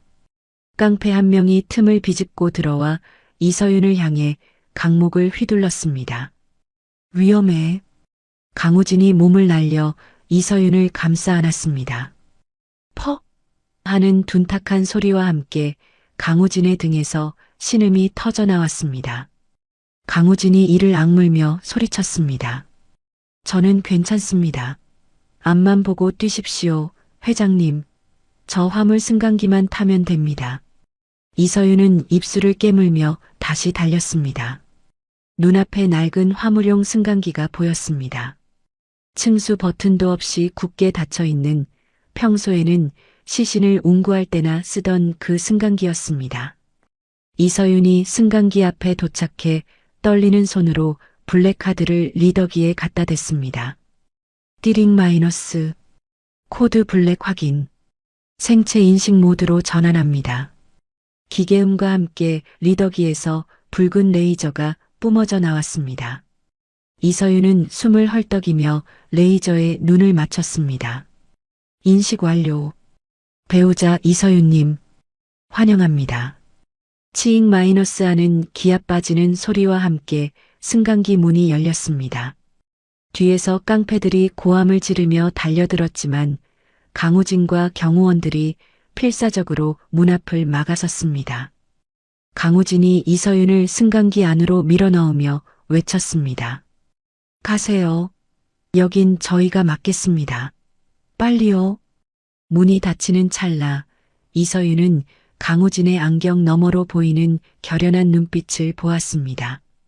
승강기는 굉음을 내며 병원 설계도에도 없는 지하 깊은 곳으로 추락하듯 내려갔습니다. 쿵! 승강기가 멈춘 곳은 지하 5층이었습니다. 문이 열리자 지상의 아수라장이 거짓말처럼 느껴질 만큼 고요하고 서늘한 냉기가 이서윤을 덮쳤습니다. 희미한 푸른 조명만이 복도를 비추고 있었습니다. 그곳은 김민준이 죽기 직전까지 매달렸던 비밀 연구소였습니다. 이서윤은 홀린 듯 복도 끝에 있는 거대한 티타늄 금고 앞으로 걸어갔습니다. 금고 중앙의 모니터가 깜빡이고 있었습니다. 최종 승인 대기 중. 마스터키를 삽입하십시오. 이서윤이 블랙카드를 슬롯에 꽂았습니다. 그러자 모니터에 김민준이 남긴 메시지가 떴습니다. 내 사랑 서윤아. 이 문이 열린다는 건 우리 아이가 아프다는 뜻이겠지. 내가 곁에 없어 미안해. 정말 미안해. 이서윤은 화면을 어루만지며 울먹였습니다. 바보야. 미안하다는 말 좀 그만해. 제발. 화면에 글자가 이어졌습니다. 나를 살릴 치료제를 만들 시간과 재료가 부족했어. 내 생명을 연장할까 고민도 했지만 내 유전자를 물려받은 아이들이 언젠가 아플 수도 있다는 생각이 들더라. 그래서 내 몫을 포기하고 아이들 몫을 먼저 만들었어. 이걸로 우리 아이 제발 살려줘. 금고 문이 육중한 소리를 내며 열렸습니다. 그 안에서 하얀 냉기가 뿜어져 나왔습니다. 금고 안에는 영롱한 푸른빛이 도는 앰플 딱 4개가 보관되어 있었습니다. 앰플마다 아이들의 이름표가 붙어 있었습니다. 하늘, 바다, 구름, 온유. 이서윤은 그 자리에 주저앉아 통곡했습니다. 이 바보 멍청아. 너도 살 수 있었잖아. 우리랑 같이 살 수 있었잖아. 왜 내 걸 포기해, 왜? 남편은 자신이 죽을 것을 알면서도 아니 살 수 있는 기회를 스스로 버리고 미래의 아이들을 위해 생명을 남겨둔 것이었습니다. 이서윤은 눈물을 닦을 새도 없이 온유라고 적힌 앰플과 나머지 앰플들을 소중히 품에 안았습니다. 앰플은 차가웠지만 그 안에 담긴 남편의 사랑은 화상 입을 만큼 뜨거웠습니다. 이서윤이 다시 승강기에 올랐습니다. 눈빛이 달라져 있었습니다. 살릴 거야. 당신이 목숨 바쳐 지킨 우리 애기, 내가 반드시 살릴 거야. 다시 1층 로비. 문이 열리자 상황은 반전되어 있었습니다. 두두두두 마이너스. 헬기 소리가 들리더니 병원 유리창이 와장창 깨지며 경찰 특 공대원들이 레페를 타고 쏟아져 들어왔습니다. 강우진이 미리 넘겨둔 김태성의 범죄 증거 덕분에 대규모 병력이 투입된 것이었습니다. 전원 무기 버리고 투항해. 경찰이다. 움직이면 쏜다. 경찰들이 깡패들을 진압하는 사이 이서윤은 피투성이가 된 발로 계단을 뛰어 올라갔습니다. 강우진이 절뚝거리며 그녀의 뒤를 따랐습니다. VIP 병동 중환자실 앞. 강현무 실장이 굳게 잠긴 문을 지키고 서 있었습니다. 이서윤이 앰플을 들어 보이며 소리쳤습니다. 문 열어요. 약 가져왔어요. 병실 문이 열리고 이서윤이 뛰어들어갔습니다. 의료진들이 가망이 없다는 듯 고개를 젓고 있던 찰나였습니다. 온유의 심박수 모니터는 거의 일직선을 그리며 B- 소리를 길게 내기 직전이었습니다. 이서윤이 주치의에게 앰플을 들이밀었습니다. 이거예요. 민준 씨가 만든 치료제예요. 당장 투여해 주세요. 주치의가 당황하며 물었습니다. 이게 검증된 겁니까? 함부로 투여했다가 쇼크사할 수도 있습니다. 이서윤이 주치의의 가운을 잡고 흔들었습니다. 내 남편이 목숨이랑 바꾼 약이에요. 내가 책임질 테니까 당장 넣으라고요. 주치의는 이서윤의 기세에 눌려 떨리는 손으로 앰플을 주사기에 옮겨 담았습니다. 푸른색 액체가 주사기를 채웠습니다. 투여합니다. 주사바늘이 온유의 링거 튜브에 꽂혔습니다. 이서윤은 숨조차 쉬지 못하고 아이의 얼굴을 바라보았습니다. 하늘이, 바다, 구름이도 울음을 뚝 그치고 동생을 지켜보았습니다. 1분, 2분. 억것 같은 침묵이 흘렀습니다. 아무런 변화가 없자 주치의가 고개를 저으려던 순간이었습니다. 쿵, 쿵, 쿵. 약하게 뛰던 아이의 심장이 힘차게 박동하기 시작했습니다. 모니터의 그래프가 정상 궤도를 그리며 솟구쳐 올랐습니다. 창백하다 못해 투명했던 온유의 볼에 장밋빛 혈색이 돌기 시작했습니다. 간호사가 비명을 지르듯 외쳤습니다. 혈압 정상, 산소 포화도 98%까지 올라갑니다. 바이러스 수치가 급격히 떨어지고 있어요. 기적입니다. 이서윤은 다리에 힘이 풀려 침대 옆에 쓰러지듯 엎드렸습니다. 그리고 따뜻해진 아이의 손을 자신의 뺨에 비비며 펑펑 울었습니다. 고마워. 여보, 고마워. 우리 온유 살려줘서 고마워. 뒤에서 지켜보던 강우진도 강현무 실장도 안경을 벗고 눈물을 훔쳤습니다. 밖에서 공포에 떨던 아이들이 엄마에게 달려와 안겼습니다. 엄마, 온유 이제 안 아파? 아빠가 고쳐준 거야? 이서윤이 아이들을 모두 끌어안으며 고개를 끄덕였습니다. 응, 아빠가 다 보고 계셨어. 너희들 지켜주신 거야. 같은 시각 서울구치소 독방. 김태성은 초조하게 손톱을 물어뜯으며 라디오 뉴스에 귀를 기울이고 있었습니다.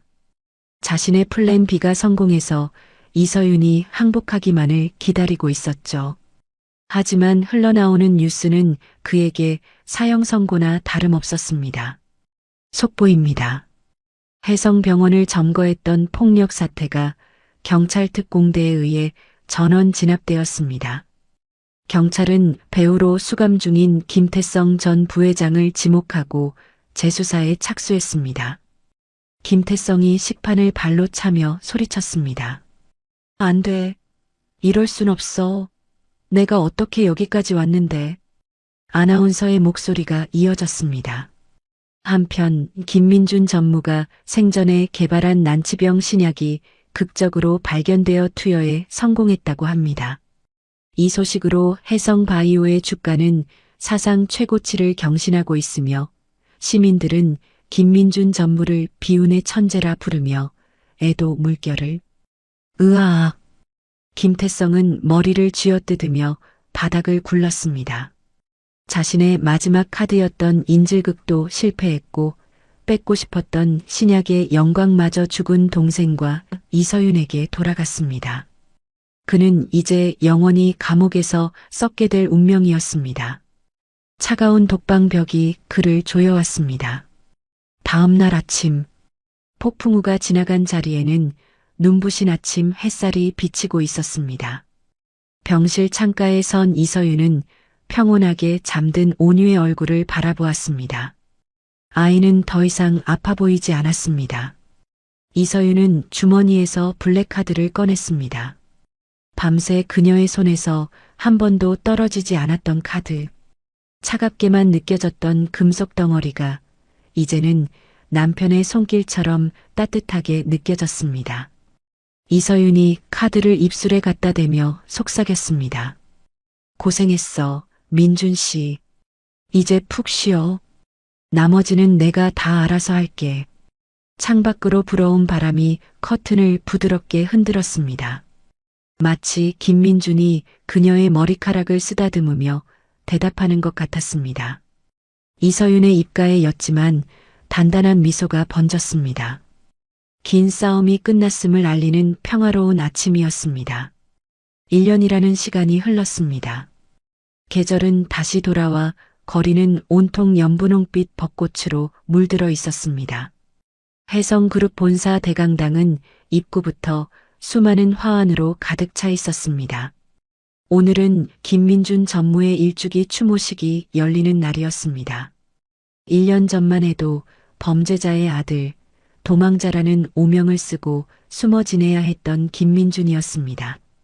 하지만 오늘 그는 그룹을 구하고 난치병 환자들에게 새 생명을 준 혁신가이자 영웅으로 다시 태어나고 있었습니다. 단상에 오른 이서윤은 마이크 앞에 섰습니다. 그녀는 더 이상 누군가의 뒤에 숨던 겁쟁이가 아니었습니다. 단정하게 빗어넘긴 머리와 기품 있는 검은 정장, 그리고 좌중을 압도하는 부드러운 카리스마를 지닌 혜성그룹의 회장이었습니다. 이서윤이 침착하게 추모사를 낭독했습니다. 제 남편 김민준은 비운의 황태자가 아니었습니다. 그는 가족을 지키기 위해 기꺼이 자신의 이름을 지우고 그림자가 되기를 자처했던 세상에서 가장 용감한 가장이었습니다. 그가 남긴 사랑이 있었기에 오늘의 혜성그룹이 존재할 수 있었습니다. 객석에 앉은 수백 명의 임직원과 정재계 인사들이 숙연한 표정으로 경청했습니다. 이서윤은 잠시 말을 멈추고 맨 앞줄에 쪼르르 앉아있는 네 쌍둥이와 눈을 맞췄습니다. 아이들은 어느새 훌쩍 자라 의젓하게 엄마를 바라보고 있었습니다. 이서윤이 미소 지으며 말을 이었습니다. 오늘 남편이 우리 아이들에게 남긴 마지막 선물을 여러분과 함께 나누고 싶습니다. 그가 연구소 금고 가장 깊은 곳에 숨겨두었던 영상 편지입니다. 조명이 어두워지고 강당 정면의 대형 스크린에 불이 들어왔습니다. 치직 마이너스 하는 노이즈와 함께 화면이 켜졌습니다. 배경은 차가운 병실이었지만 화면 속 김민준의 표정은 그 어느 때보다 따뜻했습니다. 링거를 꽂은 채 힘겹게 숨을 쉬면서도 그는 카메라 렌즈를 마치 가족의 눈을 바라보듯 다정하게 응시하고 있었습니다. 안녕, 나의 보물들. 아빠야. 김민준의 목소리가 스피커를 타고 강당 전체에 울려 퍼졌습니다. 객석 여기저기서 훌쩍이는 소리가 들려오기 시작했습니다. 네 쌍둥이가 동시에 소리쳤습니다. 아빠다. 아빠. 화면 속 김민준이 아이들의 이름을 하나하나 불렀습니다. 우리 듬직한 첫째 하늘이. 아빠가 없어서 우리 하늘이가 가장 노릇하느라 힘들지? 너무 일찍 철들게 해서 미안해. 가끔은 소리내서 울어도 돼. 아빠가 하늘에서 다 들어줄게. 하늘이가 입술을 깨물며 눈물을 참으려 애썼습니다. 우리 애교쟁이 바다, 사고뭉치 구름이. 너희가 까르르 웃을 때마다 아빠는 정말 하나도 안 아팠어. 너희 웃음소리가 아빠에겐 최고의 진통제였어. 고마워. 바다와 구름이가 서로 손을 꼭 잡았습니다. 김민주는 잠시 숨을 고르더니 화면 밖으로 손을 뻗는 신용을 했습니다. 그리고 우리 막내 온유. 아빠가 아픈 몸을 물려줘서 정말 미안해. 하지만 아빠는 믿어. 넌 아빠보다 훨씬 강한 아이니까 반드시 이겨낼 거야. 사랑한다, 내 아가. 건강해진 온유가 화면 속 아빠를 향해 씩씩하게 고개를 끄덕였습니다. 응, 나 다 나았어. 아빠, 나 이제 안 아파. 마지막으로 김민준의 시선이 정면을 향했습니다. 마치 단상에 서 있는 이서윤과 눈을 맞추는 것 같았습니다. 서윤아, 내 사랑 서윤아, 내 카드로 벤츠는 좀 샀어? 김민준이 장난스럽게 웃어 보였습니다. 이서윤의 눈에서 참았던 눈물이 툭 하고 떨어졌습니다. 죽음을 앞두고도 아내를 웃게 하려던 남편의 배려가 사무치게 그리웠습니다. 나 없이도 씩씩하게 잘 살고 있지? 미안해하지 마. 너를 만난 게 내 인생 최고의 행운이었어. 부디 죄책감 갖지 말고 나보다 더 멋진 회장님이 되어서 아이들을 지켜줘. 영원히 사랑해. 김민준이 손을 흔들며 화면이 서서히 어두워졌습니다. 안녕, 나의 사랑. 영상이 끝나자 강당은 눈물바다가 되었습니다. 이서윤은 마이크를 잡은 손에 힘을 주었습니다. 그것은 슬픔의 눈물이 아니었습니다. 남편을 진정으로 떠나보내는 따뜻한 작별의 의식이었습니다. 이서윤이 하늘을 향해 작게 속삭였습니다. 잘 가 여보. 당신 약속 내가 다 지킬게. 추모식이 끝나고 집무실로 돌아온 이서윤은 산더미처럼 쌓인 결제 서류를 능숙하게 처리하기 시작했습니다. 1년 전 편의점 계산대 앞에서 손을 떨던 주부의 모습은 온데간데 없었습니다. 그녀는 이제 수천 명의 직원을 이끄는 냉철한 경영자였습니다. 똑똑 마이너스. 노크 소리와 함께 강우진이 들어왔습니다. 그는 이제 변호사가 아니라 혜성그룹의 부회장이 되어 이서윤을 보좌하고 있었습니다. 회장님, 혜성바이오의 희귀병 치료제 지원 사업 결제건입니다. 이번 달 수익금의 70%를 기부하는 걸로 잡았습니다. 이서윤이 서류를 훑어보고는 만년필로 시원하게 서명했습니다. 좋아요. 민준 씨 이름으로 세운 재단이니까 돈 걱정하지 말고 필요한 아이들은 다 지원하세요. 우리 온유처럼 돈 없어서 치료 못 받는 아이들 없게 해야죠. 강우진이 흐뭇한 미소를 지으며 서류를 챙겼습니다. 알겠습니다. 아, 그리고 시간 보셨습니까? 도련님과 아가씨들 유치원 하원 시간입니다. 이서윤이 화들짝 놀라며 시계를 보았습니다. 어머, 벌써 시간이. 삼촌, 빨리 가요. 우리 강아지들 기다리겠다. 이서윤이 코트를 걸치고 급하게 자리에서 일어났습니다. 강우진이 웃으며 뒤따랐습니다. 천천히 가십시오. 차 대기시켜놨습니다. 본사 로비 앞으로 나오자 익숙한 풍경이 펼쳐졌습니다. 1년 전 이서윤을 공포에 떨게 했던 그 검은색 벤츠 마이바흐 리무진들이 줄지어 서 있었습니다. 하지만 이제는 위압적인 경호원들 대신 아이들의 가방과 간식을 든 친근한 수행원들이 환하게 웃으며 문을 열어주었습니다. 회장님 타시죠. 이서윤은 리무진 뒷좌석에 앉아 창밖을 바라보았습니다. 따뜻한 봄 햇살이 차 안으로 쏟아져 들어왔습니다. 유치원 앞에 도착하자 노란색 원복을 입은 네 쌍둥이가 선생님의 인솔하에 나오고 있었습니다. 1년 전 유치원 입학을 거부당해 울면서 돌아갔던 아이들이 이제는 친구들과 웃으며 작별 인사를 나누고 있었습니다. 엄마. 가장 먼저 이서윤을 발견한 온유가 달려왔습니다. 뒤이어 하늘이, 바다, 구름이도 우르르 몰려왔습니다. 엄마, 나 오늘 칭찬 도장 5개 받았다. 나는 선생님이 노래 잘한다고 사탕 주셨어. 이서윤은 아이들을 하나하나 안아주며 볼에 뽀뽀를 해주었습니다. 아이고, 우리 새끼들 잘했네. 오늘 저녁은 뭐 먹고 싶어? 엄마가 다 사줄게. 피자, 치킨, 탕수육. 아이들의 왁자지껄한 주문에 이서윤과 강우진이 소리내어 웃었습니다. 온유가 가방에서 스케치북을 꺼내 내밀었습니다. 엄마, 이거 봐. 오늘 미술 시간에 그린 거야. 스케치북에는 하얀 구름 위에서 웃고 있는 아빠와 그 아래서 검은색 자동차를 타고 달리는 엄마와 내 쌍둥이가 알록달록한 크레파스로 그려져 있었습니다. 아빠의 머리 위에는 커다란 왕관이 씌워져 있었습니다. 이서윤이 그림을 어루만지며 물었습니다. 우와, 아빠가 왕관을 썼네? 온유가 씩씩하게 대답했습니다. 응, 아빠는 우리를 지켜주는 왕이니까. 선생님이 그러는데 돌아가신 게 아니라 하늘나라로 출장 가신 거래. 거기서 우리 맨날 보고 계신데. 이서윤의 가슴이 뭉클해졌습니다. 맞아. 아빠는 항상 우리 보고 계셔. 그러니까 우리 더 씩씩하게 살아야지. 아이들을 차에 태우고 돌아가는 길. 차창 밖으로 벚꽃잎이 눈처럼 흩날렸습니다. 이서윤은 문득 하늘을 올려다보았습니다. 구름 사이로 햇살이 벤츠 엠블럼 위에 부서져 내렸습니다.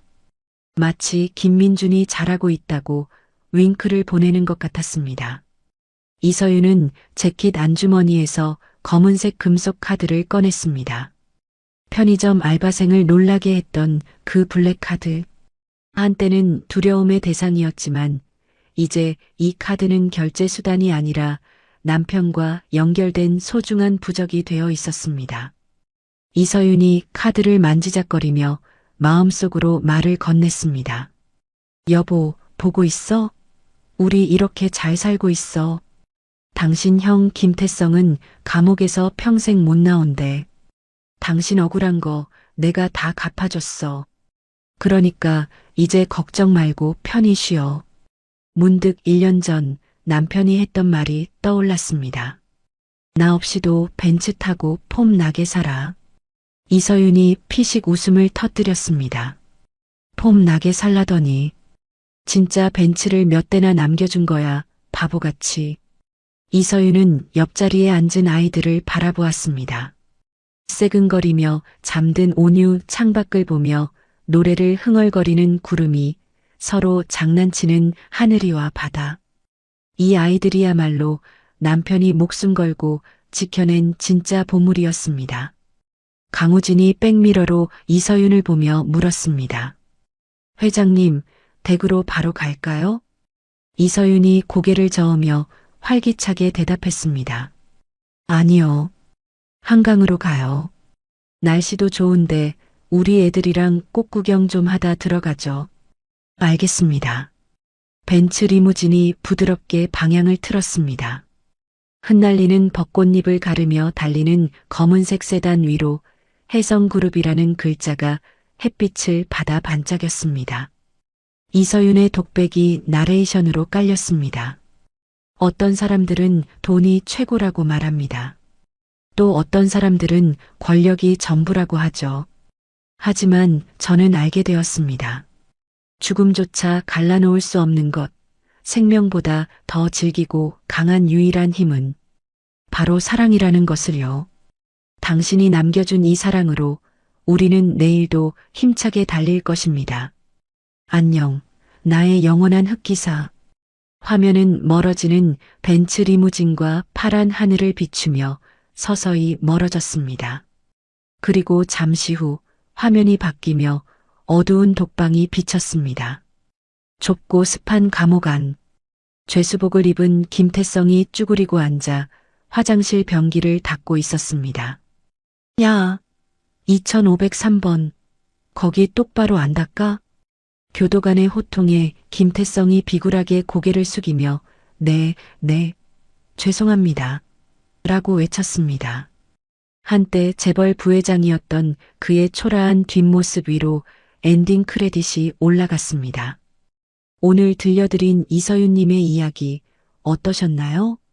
단돈 몇백 원이 없어서 편의점에서 눈물 흘리던 엄마가 남편이 남긴 사랑의 힘으로 아이들을 지켜내고 당당한 여왕이 되기까지 그 숨가쁜 여정을 함께 달려왔습니다. 처음에는 그저 차가운 쇳덩이인 줄 알았던 검은색 카드. 하지만 그것은 세상을 먼저 떠난 남편이 아내와 아이들을 위해 준비한 가장 뜨거운 사랑이자 든든한 방패였습니다. 1년이 지난 지금 하늘에 있는 남편 김민준 씨도 벚꽃 날리는 도로를 달리는 가족들을 보며 환하게 웃고 있지 않을까요? 지금 이 순간에도 삶의 무게에 지쳐 힘들어하고 계신 분들이 있다면 오늘 이야기가 작은 위로가 되었으면 좋겠습니다. 여러분의 인생에도 예기치 못한 순간에 찾아올 기적 같은 블랙카드가 반드시 숨겨져 있을 테니까요. 그 기적이 비록 화려한 벤츠나 엄청난 돈이 아닐지라도 가족의 사랑이나 따뜻한 말 한마디가 되어 여러분을 가장 안전하게 지켜줄 거라 믿습니다. 긴 이야기 함께 울고 웃으며 공감해 주셔서 진심으로 감사합니다. 이야기를 끝까지 들어주신 분이 계시다면 잘 들었다고 댓글 하나만 남겨주세요. 감사합니다.